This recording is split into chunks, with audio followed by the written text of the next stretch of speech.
Students, आज हम human fertilisation के बारे में पढ़ेंगे। फर्टिलाइजेशन क्या है?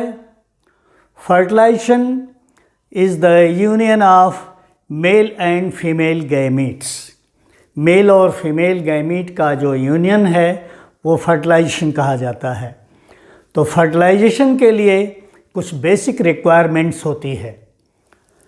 तो सबसे पहली रिक्वायरमेंट है फर्टिलाइजेशन के लिए एक फ्लूइड मीडियम होना चाहिए। फ्लूइड की आवश्यकता होती है।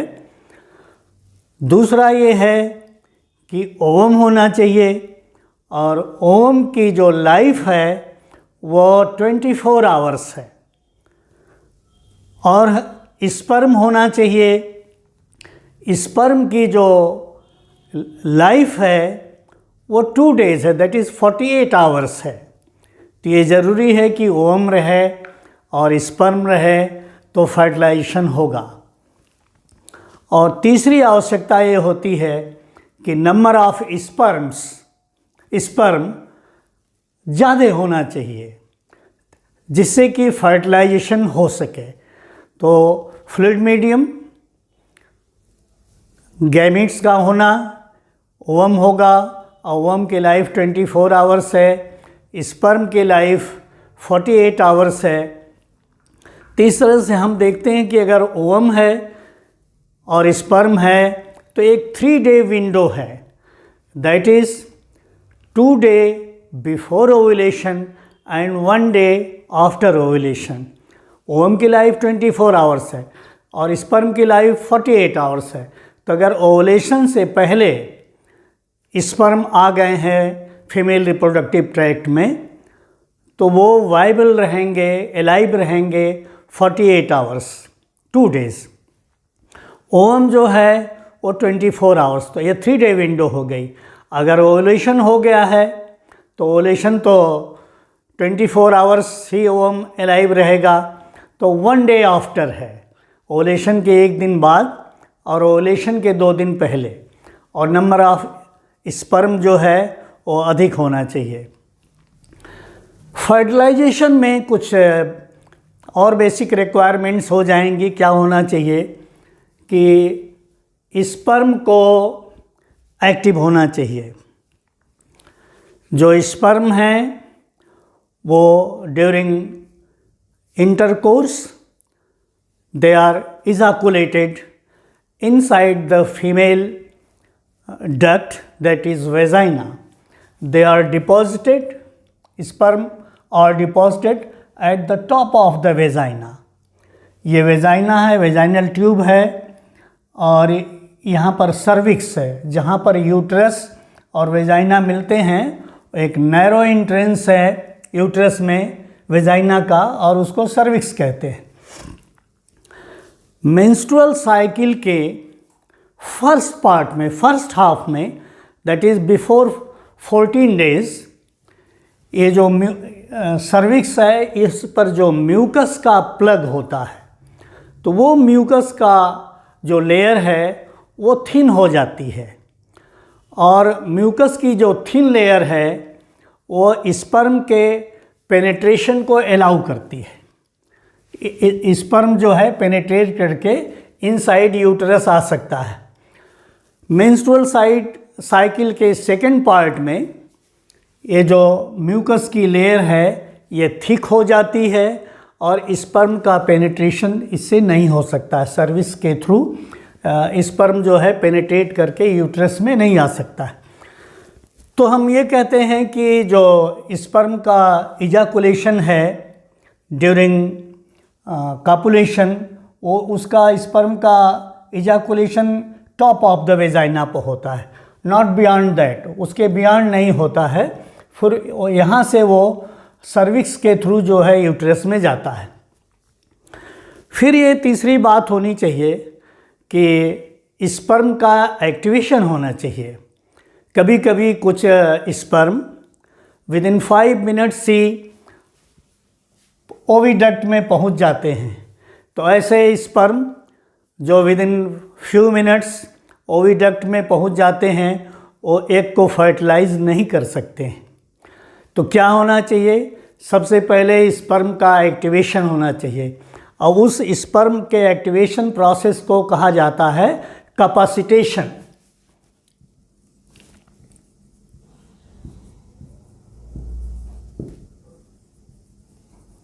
कैपेसिटेशन कैपेसिटेशन के मीनिंग होती है टू बिकम कैपेबल ऑफ, के योग्य होना। किसके योग्य होना? स्पर्म ओवम को फर्टिलाइज करने के योग्य हो जाए। तो फर्टिलाइज करने के योग्य कैसे होगा sperm?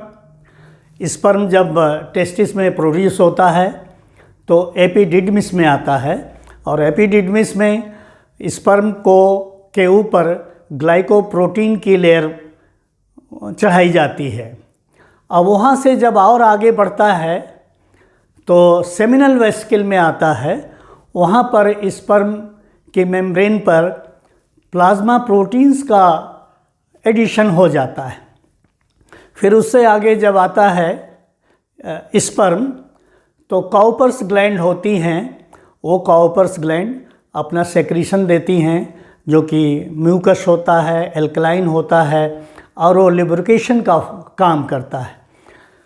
During intercourse sperm are deposited at the top of the vagina. From there they penetrate through the cervix into the uterus. अब यूट्रस में ये स्पर्म जो हैं और नियरली 4 to 8 आवर्स, एक एवरेज जो है 7 आवर्स का होता है कि 7 आवर्स वो फीमेल के रिप्रोडक्टिव ट्रैक्ट में अपना समय बिताता है और उस दौरान वो स्पर्म जो हैं उनको वेरियस ट्रीटमेंट मिलता है। तो वेरियस ट्रीटमेंट मिलने से स्पर्म फिर एक्टिव हो जाते हैं। स्पर्म के ऊपर जो ग्लाइकोप्रोटीन की लेयर डिपॉजिट है और जो प्लाज्मा प्रोटीन है वो यूट्रस में जो पाई जाने वाली एंजाइम्स हैं वो उसको रिमूव करती हैं और इस स्पर्म के हेड पोर्शन से कोलेस्ट्रॉल जो सेल मेम्ब्रेन में पाई जाएगी उस कोलेस्ट्रॉल को भी वो रिमूव करते हैं।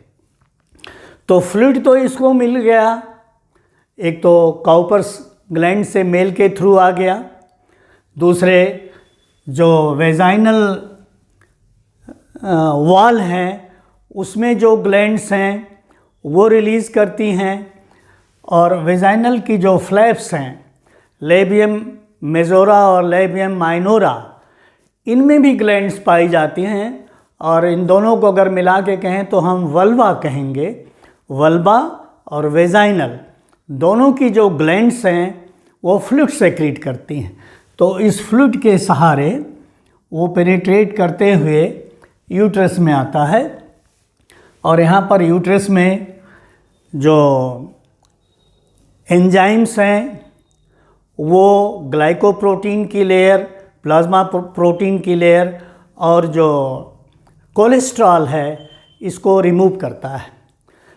इतना होने के बाद और समय बीतने के साथ साथ वो जो स्पर्म की मेम्ब्रेन है वो वीक हो जाती है, कमज़ोर हो जाती है और वो ज़्यादा परमेएबल हो जाती है कैल्शियम आयंस के लिए। कैल्शियम आयंस की परमेबिलिटी बढ़ जाती है। कैल्शियम आयंस की परमेबिलिटी बढ़ने से दो काम होता है, एक तो स्पर्म के टेल का लैशिंग मूवमेंट बढ़ जाता है और दूसरे वो एक्रोसोमल रिएक्शंस को प्रमोट करता है। तो इसमें यूट्रस के में inside uterus nearly 7 hours spend करता है स्पर्म, जिसमें वेरियस ट्रीटमेंट्स मिलते हैं और तब जाके स्पर्म जो है एक्टिवेट होता है और इस एक्टिवेशन प्रोसेस को कहा जाता है capacitation, to become capable of, fertilise करने के योग्य हो जाता है स्पर्म। तो जो फ्लूइड मीडियम आया और कुछ वेजाइना के एपिथेलियम से ब्लड से सीप करके फ्लूइड आ जाता है। तो वल्बा के फ्लूइड, उसके ग्लैंड के फ्लूइड, वेजाइनल ट्यूब के जो ग्लैंड हैं उनके फ्लूइड और जो ब्लड सप्लाई है वेजाइना को, उसके एपिथेलियम से सीप करता हुआ जो फ्लूइड है, ये सारे फ्लूइड मिलके उसको एक मीडियम प्रोवाइड करते हैं जिसमें वो स्विम करता है। और स्विम करते करते ये स्पर्म हैं तो दोनों साइड की ओविडक्ट्स में जाने लगेंगे इस तरह से। और इस काम के लिए कम से कम इसको चाहिए 4 to 8 आवर्स। नॉर्मली एक 7 आवर्स का है कि 7 आवर्स में ये स्पर्म जो हैं वो फर्टिलाइज करने के कैपेबल हो जाते हैं। ये ओवरी है, एक साइड का हमने नहीं बनाया है, ये ओवरी है क्योंकि एक मंथ में एक ओवरी से ही ओवुलेशन होगा और दूसरी ओवरी से दूसरे महीने होता है। तो ये ओवरी से ओवम जो है रिलीज होके ओविडक्ट के अपर पार्ट में पड़ा हुआ है। जब ये sperm after activation, after capacitation egg के पास जाएगा तो ये एक ओवलेटेड एग का ये स्ट्रक्चर है। ये देखिए, ये ग्रेनुलोसा सेल्स की लेयर है जो ओवम को सराउंड किए रहती है, स्ट्रक्चरल सराउंडिंग है उसकी। और ये ग्रेनुलोसा सेल्स के द्वारा सेक्रीट की हुई एक ये लेयर है जिसको कहा जाता है zona pellucida, a jelly like glycoprotein coat secreted by granulosa cells. तो ये प्रोटेक्टिव मेम्ब्रेन है और वो ग्रेनुलोसा सेल्स के द्वारा सेक्रीट होती है और ग्लाइकोप्रोटीन की बनी होती है। स्पर्म का एक्टिवेशन हो गया, दैट इज़ कैपेसिटेशन हो गया। और स्पर्म देखिए यहाँ पर पेनिट्रेट कर रहे हैं। तो मैंने फर्स्ट स्टेज मैंने यहाँ थोड़े से पोर्शन को यहाँ थोड़ा सा मैग्नीफाई करके बना दिया गया है। ये ग्रेनुलोसा सेल्स हैं। ग्रेनुलोसा सेल्स के बीच में sperm penetrates between granulosa cells, ये इसके बीच में पेनिट्रेट कर रहा है। ये देखिए ओवम की जो है सेल मेम्ब्रेन है, ये ब्लैक कलर से दिखाया गया, ये ओवम की सेल मेम्ब्रेन है। ये सेल मेम्ब्रेन है ओवम की। ये फर्स्ट पोलर बॉडी है, फर्स्ट पोलर बॉडी। और ये अब यहाँ पर जैसे ही स्पर्म से इसका कांटेक्ट होगा सेकेंडरी oocyte का, एग का, तो ये एक्टिवेट होके इसमें सेकेंड मायोसिस होगी, सेकेंड मायोसिस। क्योंकि ये जो oocyte है वो मेटाफेज सेकेंड स्टेज में इसका डिवीज़न हाल्ट हो गया है। स्पर्म से ओवम का कांटेक्ट होते ही ये एक्टिवेट जब ओवम हो जाएगा तो सेकेंड में मायोटिक डिवीज़न जो है वो कंप्लीट होगा। तो ये फर्स्ट नंबर पर हमने शो कर दिया कि ये ग्रेनुलोसा सेल्स में ये कैसे पेनिट्रेट कर रहे हैं। सेकेंड जो स्टेज है वो है zona pellucida degraded by acrosomal enzymes.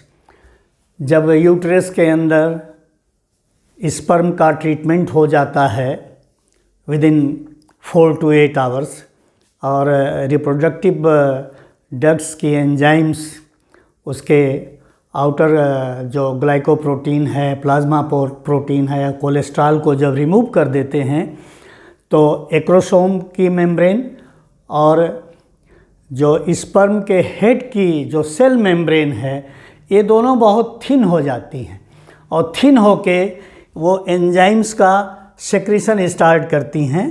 तो ये देखिए फिर ये पेलुसिडा है, जोना पेलुसिडा, उसको ये पेनिट्रेट करते हैं। एक्रोसोमल एंजाइम्स जो हैं वो रिलीज होना स्टार्ट हो जाती।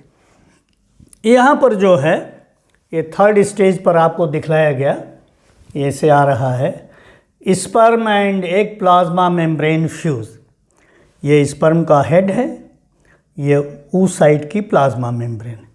ये दोनों की प्लाज्मा मेम्ब्रेन का जब फ्यूज़न होगा तो ओवम का एक्टिवेशन हो जाएगा। जब ओवम एक्टिवेट होगा उसकी मेम्ब्रेन, दोनों की मेम्ब्रेन कांटेक्ट करेंगी तो ये जो oocyte की जो सेल मेम्ब्रेन है ये मोमेंटरली डीपोलराइज हो जाती है। डीपोलराइजेशन में क्या हो जाएगा कि अंदर कोई भी मेम्ब्रेन जो है, पहले अंदर उसमें नेगेटिव चार्जेस ज़्यादा होते हैं और बाहर पॉजिटिव चार्जेस ज़्यादा होते हैं। तो दोनों का अगर डिफरेंस लिया जाए तो इनसाइड जो है माइनस चार्जेस ज़्यादा होते हैं।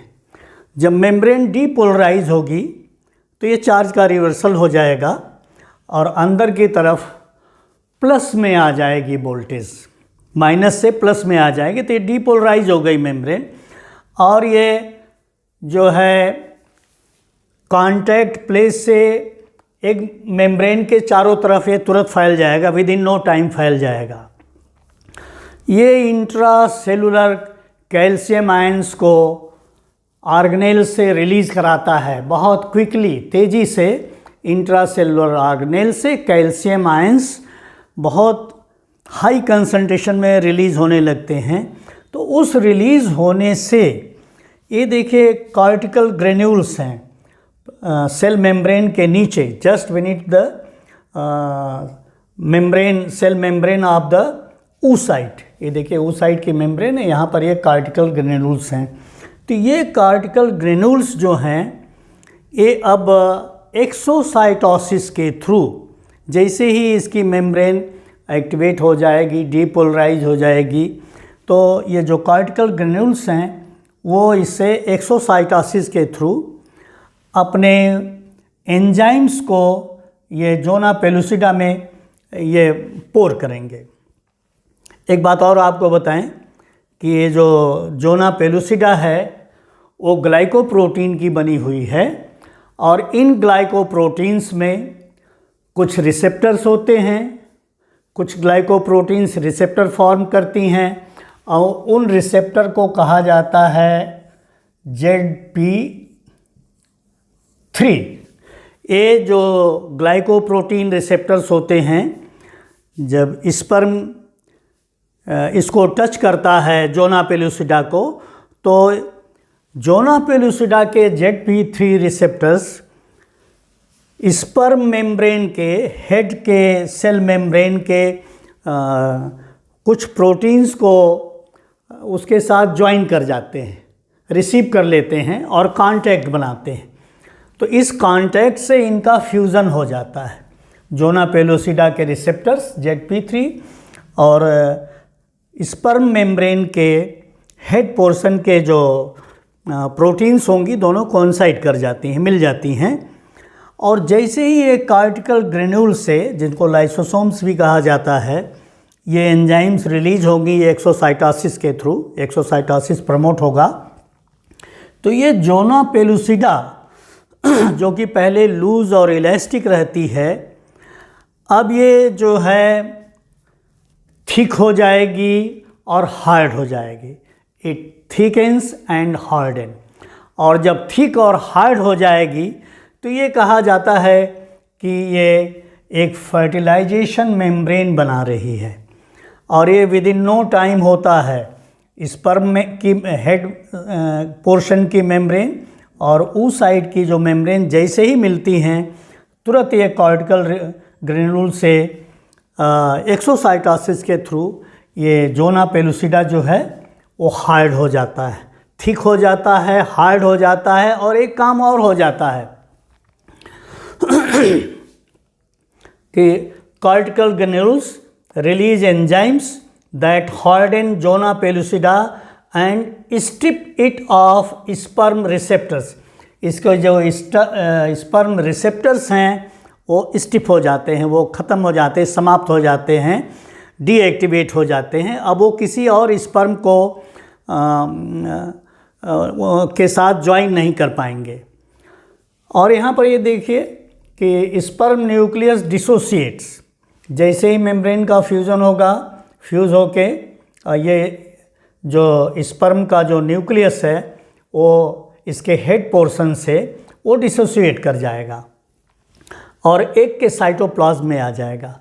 यहाँ देखिए ये फर्स्ट पोलर बॉडी का जो डिवीज़न होगा, इससे डिवीज़न से दो बन जाएंगे,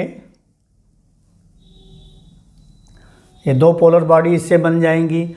और जो ये oocyte का डिवीज़न होगा, तो इससे एक फंक्शनल न्यूक्लियस बनेगा और एक पोलर बॉडी और, तो कुल मिला के 3 पोलर बॉडीज़, 2 इससे और एक इससे, और एक फंक्शनल न्यूक्लियस रह जाएगा ओवम का। तो ये स्पर्म का न्यूक्लियस है और ये ओवम का न्यूक्लियस है, और 3 पोलर बॉडीज़ जो अलग हो जाएंगी, डीजनरेट हो जाएंगी, एब्जॉर्ब हो जाएंगी। जब ये जोना पेलुसिडा के रिसेप्टर्स डीएक्टिवेट हो जाएंगे, स्टिप ऑफ हो जाएंगे, तब कोई भी स्पर्म अब जोना पेलुसिडा से नहीं बाइंड करेगा, ये फर्टिलाइजेशन मेम्ब्रेन बन जाएगी। तो इस चांस को बचाया जाता है कि कोई दूसरा स्पर्म, एक स्पर्म के बाद कोई दूसरा स्पर्म ओवम को फर्टिलाइज न करने पाए। तो इसको कहते हैं कॉर्टिकल रिएक्शन। इसको जो कॉर्टिकल ग्रेन्यूल्स हैं, इनके जो एंजाइम्स एक्सोसाइटोसिस के थ्रू जोना पेलुसिडा में आ रहे हैं, इसको थिक और हार्ड बना रहे हैं। तो और इनके जो रिसेप्टर्स हैं, इनको समाप्त कर दे रहे हैं, डीएक्टिवेट कर दे रहे हैं, और ये किसी और स्पर्म को अब ये रिसीव नहीं कर पाएगा, उसको लेके अंदर नहीं आ पाएगा। अब जो भी स्पर्म आएगा वो वापस हो जाएगा। Additional sperm can no longer penetrate the zona pellucida. तो इस तरह से ह्यूमन में ये पॉलीस्पर्मी को अवॉइड कराता है, प्रोटेक्ट करता है फ्रॉम पॉलीस्पर्मी। तो इस फेनोमेनन को कहेंगे कि फास्ट ब्लॉक टू पॉलीस्पर्मी। ये फर्टिलाइजेशन मेम्ब्रेन है। अब ये स्पर्म का न्यूक्लियस है, उसके हेड से अलग हो गया है। ये एग का न्यूक्लियस है। तो ये जो स्पर्म का न्यूक्लियस आ गया इसमें, तो ये जो है इसका क्रोमैटिन जो है वो लेस टाइटली क्वाइल्ड हो जाता है। लेस टाइटली क्वाइल्ड का ये मतलब हो गया कि अब ये लूज़ हो गया, इसका क्रोमैटिन लूज़ हो गया, एमआरएनए की सिंथेसिस होगी और प्रोटीन की सिंथेसिस होगी। इस स्टेज पर दोनों के न्यूक्लियाई को अब हम कहते हैं कि ये प्रोन्यूक्लियाई हो गए। Sperm and egg pronuclei are enclosed in a nuclear envelope. ऐसा होता है कि स्पर्म का न्यूक्लियस और ओवम का न्यूक्लियस ये दोनों फ्यूज़ नहीं करते, इनकी मेम्ब्रेन जो है फ्यूज़ नहीं करती है, बल्कि क्या होता है, इन दोनों की मेम्ब्रेन जो है डिसइंटीग्रेट कर जाती है और दोनों हैप्लॉइड सेट्स को सराउंड करते हुए एक फ्रेश न्यूक्लियर मेम्ब्रेन बन जाती है। तो हैप्लॉइड और हैप्लॉइड डिप्लॉइड जाइगोट बन जाता है।